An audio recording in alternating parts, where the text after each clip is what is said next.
एक मुसाफिर जंगल के सुनसान रास्ते से गुजर रहा था। गर्मी और धूप से उसका जिस्म पसीने में भीग चुका था। प्यास की शिद्दत से उसके होंठ सूख गए थे। अचानक उसे एक पुराना कुआं दिखाई दिया। खुशी खुशी वह कुएं के पास जा बैठा। उसने अपना प्याला निकाला और पानी भरने लगा, लेकिन पास ही एक कुत्ता भौंकने लगा। कुत्ता बार बार शोर मचाकर उसे रोकने की कोशिश करता। मुसाफिर ने पहले तो उसकी परवाह न की, लेकिन जब कुत्ता ज्यादा भौंका तो वह तंग आ गया। गुस्से में उसने एक पत्थर उठाकर कुत्ते पर दे मारा। कुत्ता जख्मी होकर कराहता हुआ जमीन पर गिर गया।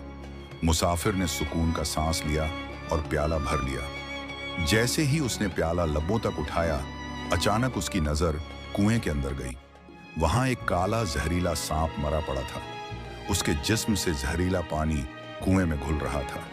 मुसाफिर के हाथ से प्याला गिर गया और आंखों में आंसू भर आए। उसे समझ आया कि कुत्ता दरअसल उसकी जान बचाना चाहता था, लेकिन अपनी जल्दबाजी और गुस्से में उसने अपने मुहाफिज को ही मार डाला।